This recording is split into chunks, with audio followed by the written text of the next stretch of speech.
Cette histoire, à présent, une jeune femme qui a aujourd'hui 28 ans et qui a été amputée des 2 bras, des 2 jambes. Elle a dû aller aux États-Unis pour se faire greffer 2 mains. Alors pourquoi les États-Unis alors que la France est pionnière dans ce domaine? On est en duplex justement pour en parler avec le professeur Lantieri qui a suivi la jeune femme. Bonjour monsieur, merci d'être en direct avec nous. Première question, pourquoi la France n'a pas pu la soigner? Mais il y a des raisons administratives qui sont un petit peu complexes. Les patientes étaient en liste d'attente, 2 patients étaient en liste d'attente pendant 3 ans, pas de donneur. Et au bout de 3 ans, on leur a envoyé un courrier comme quoi elles n'étaient plus en liste d'attente. C'est tout à fait regrettable. Et j'ai eu la chance d'avoir des amis américains, des collègues qui ont aidé cette jeune femme, qui sont venus m'aider à pouvoir la traiter. Je lui avais promis qu'elle aurait des mains et maintenant elle a des mains.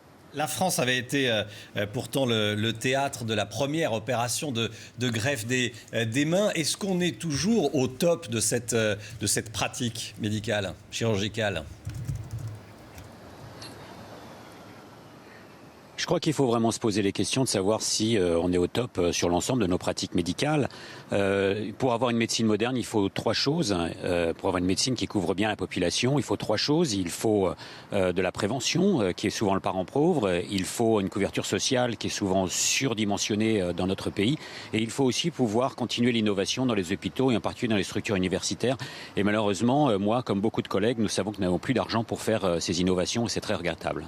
Alors que vous dit le ministère de la Santé quand vous lui faites part de vos regrets? Est-ce que vous êtes entendu? Entendu, je ne sais pas. Écoutez, je ne sais pas. En tout cas, je sais que ces informations ont été transmises il y a déjà plusieurs mois. Je suis en attente d'une réponse. Non pas tellement pour Laura, c'est déjà un premier point, mais aussi pour les autres derrière. Et puis surtout parce qu'il y a une demande de patients, il y a une nécessité. On ne peut pas se permettre aujourd'hui en France de faire que dans l'intervention qui va rapporter de l'argent à l'hôpital. Il y a aussi des interventions qui sont coûteuses. Et je crois que notre système de santé, notre sécurité sociale, elle est faite pour ça. Elle n'est pas faite pour faire uniquement le tout venant, sous prétexte que ça ferait plaisir à chaque personne qui a dit en avoir besoin ou dit qu'il a le droit d'être traité. Est-ce qu'il y a d'autres domaines dans la chirurgie de pointe dans lesquels la France, si ce n'est recule, du moins stagne ? Ce que je vois aujourd'hui, c'est qu'il y a quelques années, dans mon service et aussi dans d'autres services, nous avions la visite de chirurgiens étrangers qui venaient se former en France. Aujourd'hui, c'est devenu de plus en plus rare. Ils viennent se former en Allemagne, en Angleterre, aux États-Unis et beaucoup au Canada. Je crois que c'est vraiment un symptôme d'une perte de vitesse de la chirurgie française. Les chirurgiens sont des personnes qui ont à cœur de faire bien leur métier. Et aujourd'hui, nous sommes harcelés par une surcharge administrative et bureaucratique qui nous empêche d'aller jusqu'au bout de notre métier. Nous savons ce que nous avons à faire. Malheureusement, ce sont souvent les bureaucrates qui nous expliquent ce que nous devons faire. Et donc aujourd'hui, vous adressez un message à la ministre de la Santé, Marisol Touraine. Vous lui dites qu'il faut faire vite, il faut changer les choses.